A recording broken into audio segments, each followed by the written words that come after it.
Work my way from a garden to a track. Flip it from a track to a plot full of acres. Do it for the farmers and the producers and the makers. What we even here for? Occasionally I ask it. I know it's more than struggling, anticipating the casket. Reap what we sow, I'm trying to fill up my basket. Life's a plantation, I self-law and master. Over the plot I've been granted on this planet. Now it's slanted, cause the chosen been supplanted. But if you overstand it, it was spoken. Fractured, but we ain't broken. Even though some would rather play the role of token, we growing. Black through the essence of our presence. We carry the blood of gods, we carry the mind of peasants. Rich black gardens, future look more like Eden. Multiply seeds like the seed banks in Sweden. Rep my planners on plan according to season. B1 code, switching it up is treason. Black power, family what we eat. Either we get fed or we feed. B1AG. Welcome back to B1AG. I'm John Henry Harris, and we also have Farmer Brian EMC. What is going on?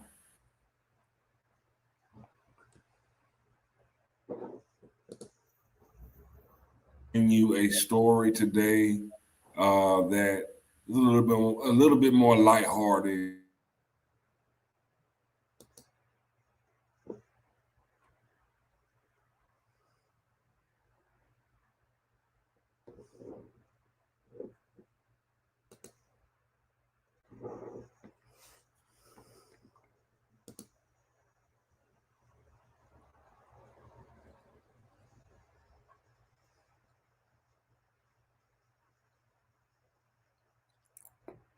We're going through some technical difficulties today, fam.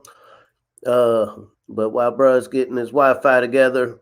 And so, came across the news this week, and you can't make this story up. And so cows are now being trained to potty train. This is an effort to cut down on greenhouse gas emissions and ammonia in North America. Here at B1AG, we like to be very concise and serious about the conversations we have when it comes to agriculture, our food security, especially how it affects the melanated community. One of the things we like to promote is really getting our people to not only take an interest in all of the dynamics and nuances in our food system, but, actually getting involved. It's one thing being a spectator in this sport of providing food to people, but it's another thing being on the field. And so this story was particularly interesting, and this is out of Germany, and I'm reading from the New York Post. I encourage the family to kind of look deeper into this. And so about a dozen bovine, and this is cows, at the Research Institute for Farm and Animal Biology in Dummersdorf, Germany, have been successfully trained to potty in mooloos, Mooloos, a designated pen lined with astroturf where cows may safely urinate without threat to the environment. The ammonia in cow urine is known as a greenhouse gas as it produces nitrous oxide when released into the soil. Globally, about 10% of all greenhouse gas emissions are due to livestock farming. Once again, we talk about all of these great, pinky in the brain, great ways that science, we're told to follow science, is addressing some of these climate change issues. And so I'm not here to say that there aren't climatic changes that happen. I would imagine in a space that we call Earth that's been here for billions and billions and billions of years, the climate does change. I would imagine that the organisms that live on this planet, whether you're talking about the animals, the plant, the fungus, the bacteria, affect the climate. This is an all-inclusive environment. When we're talking about these ruminants, it is funny. It's laughable. I'm not being disparaging of the scientists, because I imagine there's some very serious people who are, going to their laboratories out on these research farms, really trying to figure out how to address this issue. But we're gonna be real brief today. But I want the family to put this in context. So there's a concept of a ruminant animal. These are your cows, your horses, your sheep, your goat.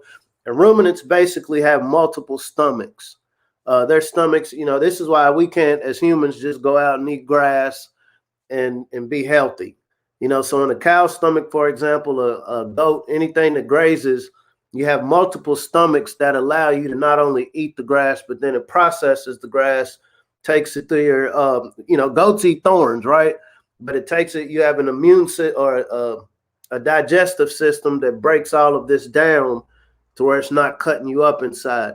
When we think about the mysterious ways that the Most High has created everything on this originally perfect orb that we call Earth, animals are no different. When we think about ruminants, there's a ruminant on every continent. South America, there's certain types of ruminants. When you think about Africa, these are your wildebeest. When you think about Asia, these will be your yaks. On North America, at one time, there was 30 to 60 million bison. I don't know if people have had bison burgers before, but North America, there were millions and tens of millions, hundreds of millions of bison that run around. Every ruminant, just like humans, we fart, we flagellate, you're expending gas. And so ruminants, which are on every continent on this planet, have expended gas forever in time memoriam. And so now our science is feeling like, okay, now if we can potty train these ruminants, we can cut down on greenhouse gas emissions. And so, like I said, specifically speaking, here in what we'll call Turtle Island, we do know at one time, and this is according to statistics, I mean, I don't think they had drones back then counting bison, but the concept was there was about 30 to 60 million head of bison running across North America. We know a lot of the Aboriginal, indigenous, native tribes of America, civilizations of America, they lived on bison. Whether it's the skins, the pelts or whatever, whether it's the organs or the meat, the horns, the bones, this was a natural resource. Yeah, this was a natural resource. And so, it just really makes me wonder when we think about sustainability. It wasn't the bison flagellation that had destroyed North America. It was when the colonizers came over and decided, yeah, we want to kill off the food supply of the indigenous peoples of this land, so they'll be dependent upon our food supply. History has a strange way of repeating itself, but saying that to say some people are actually paid to go across, when we think about the Great Migration West, westward expansion, what it was called, Manifest Destiny, people were paid to go on these trains and just shoot down bison. I'm not going to use your fur, I'm not going to use your bones, I'm not going to use your meat, I'm going to just shoot you down, because I know in shooting you down, I'm going to kill off the populations of Aboriginal people that depend on these animals. And so we fast forward, and I would like to tell the family, and I encourage you to do your research on this. The cows that we know of today, Angus, Hereford, Charolais, like those aren't native to North America. Those are the ruminants from what we call Europe. It's certain types of pigs that aren't native to here. We do have wild hogs. We have large birds, large cats that are native to here that aren't necessarily the same as other areas. And so saying that to say, if I do want to control a population, and this is a continuous conversation we have here at B1, absolutely. And you never give up a good plan. If this worked in the 1700s, why would I not apply this later? Why would I not apply this later when I have you all connected to one of these devices? When I have you like completely subject to my way of marketing what's healthy to you, and y'all don't have no interest in growing nothing. Because when y'all went into school, these normal schools, your first image of seeing people that look like you was through the narrative of slavery. Because a lot of y'all didn't go talk to y'all's elders for them to tell you a different story about our relationship with the land. You let Rand McNally in these history books tell you that, oh, that's bad. You don't want to think about food security. You don't want to think about farming. You should run to the city. You should work in one of my factories. Don't think about science. That's for the wild-haired guys like Albert Einstein. You should play ball. You should turn up. You should be a model. I'm being funny, but saying that to say here in 2021, this is a real thing. Scientists are potty training cows for climate change. Scientifically, I can't say that this is a bad or good idea. Okay, I get it. Train the cows to use the restroom in an isolated location where it can then be contained. But I would also, and this is not funny, we don't like laugh about people losing their lives. But there were 3 brothers in Ohio, and this is a story about 3 months ago that died because they went in one of these methane pits. Peace, Brother Waters. Peace. There was 3 brothers in Ohio that had passed because they had gone into one of these manure pits. And this is similar to what they're researching in Germany. And they died because of the fumes. They had fallen into it and they died. And so when we think about these concepts of all of these great pinky and brain ideas that people are implementing to fix the planet, to make our food system better, there's a lot of unintended consequences. I thought this story was a good idea to really reinforce our concept of we have to be in on these conversations. Even if we're not on a universal level, anywhere where you have ground, anywhere where you're producing animals, your backyard, your garden is your research facility. Research isn't isolated just to a plot of land, a land grant to discover, okay, does this work versus that work? If I add this component to this, will this produce this? More of it or less of it? This is the essence of research. You don't have to have a white lab coat. Technically, you don't have to have a degree. I do think that there is definitely. Look it up, brother.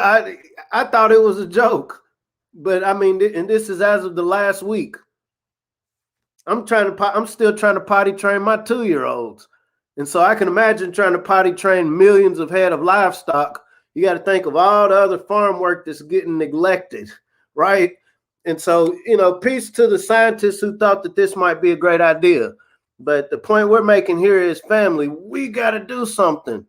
We got to do something. This is where we're at. Okay, I just heard a story about some people up in Michigan where the lead in their water was like 80 times worse than Flint, Michigan. And I don't have the Benson Heights, and I don't want to misquote the name, but we have some real ecological issues going on that aren't just headlines in the news. These are really affecting our community. And as long as we're leaving the mitigation of these problems in the hands of other people who decided, here, I think it's safe to put lead pipes in the water to, run your water supply through. And we know that there's other communities right across the river that don't have these lead pipes. And this ties into what I'm saying about the bison getting killed off to kill off the populations. History does repeat itself. When we see that people are resorting to, okay, maybe I can potty train these cows and fix this problem, there's a disconnect between our natural intrinsic connection to Mother Earth, Pangea, Tiamat.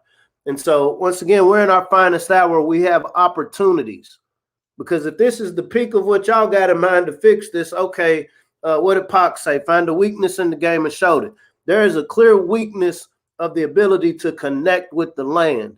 So we, as the people sun-kissed, the people of the land, the original stewards of the land, the original inheritance of Eden, so to speak, this is our job to get into. And we've been given all the proof in the world that, okay, the people who have been kind of tending the farm while we've been sleeping, slumbering, they've reached the peak of their innovation. So saying that to say, when we got these young kids at school right now who don't know if they're going to be in class or NTI learning, this is a great time to introduce agriculture to them. This is a great time to introduce animal science. You got some kids that's into animals like pets, expand that conversation with them.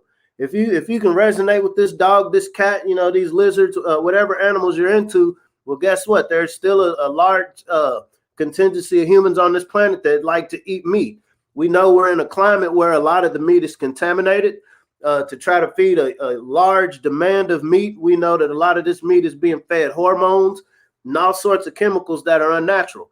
We also know trying to raise large populations of these animals in confined spaces is not only destroying the animals and the quality of their lives and the meat and milk that we get from them, it's destroying the land, it's destroying the water, it's putting gas emissions in the air. And so the sooner we can get, not just our young people, but, those of us in the community that's concerned about our longevity, our perpetuity, the sooner we just put our mind on thinking about these things. I don't think that there's one isolated book or a classroom that's going to teach you better than what you can understand yourself once you engage with nature. But saying that to say, we're not going to take up too much of your time. We've been dealing with the digital secret societies. And so, just trying to deal with the shadow bans and things of that nature. But we thought this was a great story just to point out where we've come in addressing the climate crisis. This is a real thing. I don't know if the family peeped the president that some of us put in office talking to the UN. There is definitely a at least 10-year effort that is in place, and it's international 2030. There's a lot of these protocols put in place. When we think about climate change is one of the top three things to be addressed. We see our health in the midst of a virus is being addressed. Hey, just get this. I am not trying to hear any other solutions. I'm not trying to hear any natural solutions. I'm not trying to hear any preventative solutions. Just get this, which just happens to put money in the pockets of those who are dictating what this is about. We're here to talk about food and agriculture and how it affects the melanated community and melanated producers. When we're talking about this climate change, this is going to affect melanated farmers.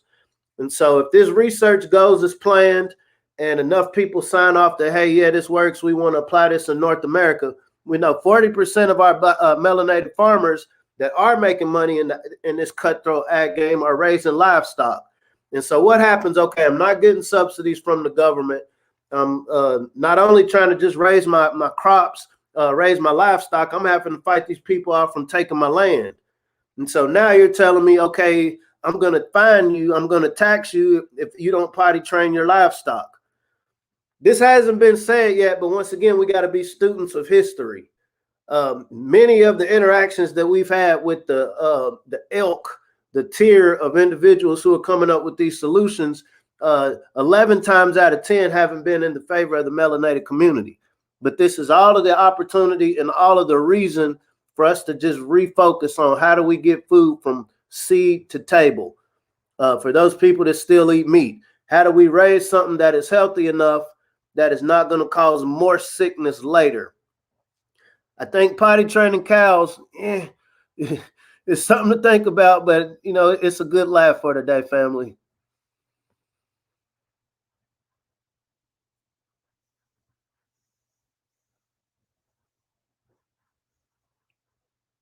Like I said, bros, we're having some technical difficulties, so we ain't gonna hold you too long today.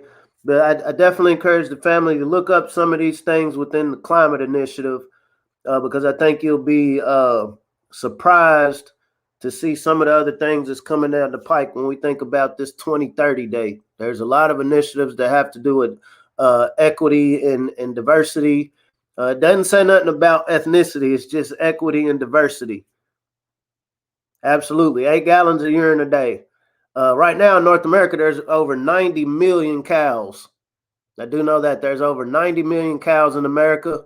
And cows aren't pets. These are produced to get a product from that can be sold.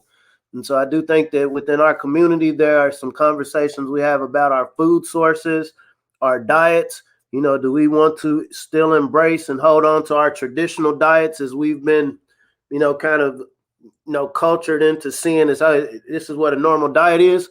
Or are these conversations as parents with young kids like, let me kind of start you off early, not expecting to eat steak and lobster every day or every 3 days? Okay, maybe we minimize. Maybe we go a little bit more vegan. Maybe we start, halfway vegan meat, working towards as you get older, son, daughter, that you can appreciate not necessarily being dependent on meat. Like I said, these are conversations to be had within each household.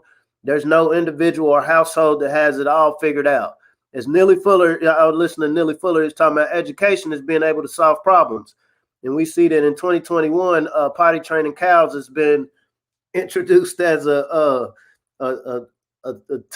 as a way to solve this problem. And the scientist in me doesn't, I can't see this as really solving this problem when it comes to climate change. But once again, I can't stress enough the opportunities we have now to reassert ourselves in this food system, to reassert ourselves in agriculture, producing food, fiber, and fuel, not just for today. Absolutely. I'm glad you put that up. Renard Turner's small acre goat methods. So we know in North America, so many North Americans eat a lot of beef, but when you go to like the islands, South America, especially out Kibalon or Africa, people eat goat and sheep, which in many ways is a lot healthier meat. It's a lot less, what I say, tampered with. when it comes to production, because a lot of the cows we have now, like a lot of the heifers are artificially inseminated. You know, you got people doing a lot of gene therapy, gene modification, you know, to get the best traits. But what you now have is you're eating products that Earth didn't produce. I'm one that believes in divine providence, but I can only provide this protection if it's something I created. You know, if you're holding on to something that I didn't make, like, hey, I don't got no divine insurance policy for that. So saying that to say, let us really look into some alternative meats. Goat meat to some might seem abstract, but like I said, when you travel around the world, you realize like, oh, this is normal. You know, instead of burgers over here, you're eating goat tacos. So saying that to say, family, this is a conversation we need to continuously have. We're not going to take up too much of your time today before this Wi-Fi goes out. But yeah, scientists are potty training cows for climate change. Like I said, this absolutely affects anybody that eats dairy, anybody that eats meat, especially beef. But if you have any sort of questions specifically around fruit and vegetable production, hit us up at B1AG@gmail.com.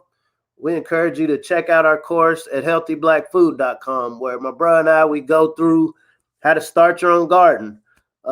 What does that have to do with these cows that you're talking about today? To understand the concept of producing life, everything starts with the seed. You know, even a mammal as we are, or any animal, starts as an embryo. Theoretically, it's a seed. And so when we're able to see this whole process, not just seeing it on a TV screen, that's going to more than likely speed up that process, but seeing it from your fingers, your melanated fingers, putting this seed in the soil, or putting the seed in a peat moss pot or some sort of growing matrix, nurturing it with water, making sure it gets sunlight, making sure it gets unnatural, a lamp light if necessary if you're in an apartment, and watching it grow. That trains your mind. You know, athletes get good at what they do because they train, they practice. We're in a day and time now, you know, all this stuff we talk about, oh, you know, grow your own food. Family, it's never been more important to at least know it. Even if you're not going to jump off the porch and become a farmer tomorrow, you never know what the next 5 years, you never know what the next 10 years or 20 years are going to bring to you. And so, you know, the earlier you plant the seed, the earlier you have a context, the earlier you have an idea of, okay, I remember back in 2021, these crazy brothers were talking about planting seeds. Hey, I'm in the hood. But I did it because I ain't had nothing else to do, and my kids needed something to do. I needed something to occupy their time. And so I went to one of the hardware stores, got some organic seeds, went and got some of them buckets. They were saying you can do container gardens in apartments. So I went and got some, put them in the corner. I went and got some pot and soil. Absolutely. Absolutely. I went and got some pot and soil, some containers, and I put some soil in it, and I watched my kids how, man, they put their phones down, and they were sitting here observing these plants. I watched, you know, I reminded them every morning, the same way you would feed a dog or a pet, you know, make sure you water that plant. Make sure you water those roots. You know, the leaves don't need water as much. Water the roots, right? Water our roots, literal. And I saw the joy they had when after 25 days, or, you know, if you're talking about greens, or 60 to 70 days if you're talking about tomatoes or cucumber, things of that nature, I watched how my kid was able to appreciate producing something. It's one thing I need one of these people's factory who's going to underpay me, you know, fire me for no reason, or mandate me to do something I might not want to do, but I produce something from the ground. I produce something from Mother Earth that's the ultimate CEO of human existence. And I watched how my child went from middle school or elementary school getting this knowledge through high school, and then they went to college and realized they was on code, because we made this a code within our household that, hey, the way we feed ourselves and our community, this turns into big bags. This is how we address this 2030 agenda that is in play, family. It's in play. It ain't no maybe. It ain't no what if. It ain't even Illuminati. This is, you know, you turn on the news, they're telling us every day. What I can say about just in my personal experience, people are well aware that the melanated family is waking up. Nobody's going to come on TV and tell you, hey, y'all got me nervous. Y'all got me scared that y'all are starting to wake up. Nobody's going to say that. Instead, they're going to meet us with the truth of, but this is what we're doing. If y'all are bickering amongst each other about what to call yourselves, what you like doing in your spare time, hey, that's great. As long as y'all aren't producing, as long as y'all aren't making something, as long as y'all are not interacting with that which empowered your ancestors to build a country. Anything I can do to keep you away from being the most powerful you are, I'm with it. We are our most powerful when we're connected to the land, family. That's not saying all of us got to just start farming. But once we've connected, once we understand this natural matrix, before Neo, this is the natural matrix, and we're a part of it. The degree that we get back to that and stop depending on everybody else to do the science and research, to that degree, we change our outcome. We change what not only, to me, and most importantly, what is the melanated family going to do in the next 30, 40, 50, 100, 1,000 years? But it changes the trajectory of the whole planet, because potty training cows ain't going to cut it, fam.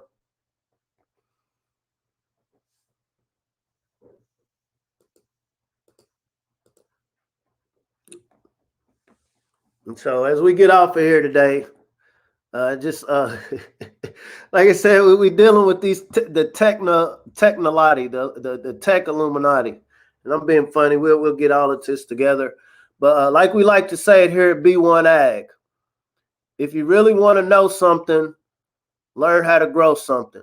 And we also encourage you, Brother John Henry Harris and myself will be at the All Black National Convention in Orlando, October 29th to November the 1st. It's going to be some great speakers there, some great information.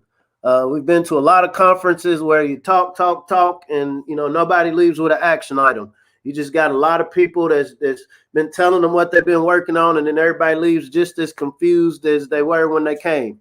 You had brought up Nilly Fuller earlier, sister. One of his things is we don't need to talk with each other unless we have a constructive outcome. And so when we're talking about this All Black National Convention, that's beautiful. That's beautiful. That has made this rainy day. It's brought some sun to our rainy day, sister. We appreciate that. All of our interactions have to be productive. All of our actions, all of our interactions with one another, they have to be for the purpose of creating the action, creating the thought that's going to produce the best outcome. And this All Black National Convention put together by Dr. Boyce Watkins and his network, this is a great opportunity for some people to come and get some great information. Finances, obviously. Finances, survival. We're going to be discussing specifically, different ways to produce food, different types of foods to store, different types of dynamics to look for, in these days, months, weeks, years to come. And so we definitely encourage you to check that out. And until next time, fam, if you really want to know something, learn how to grow something.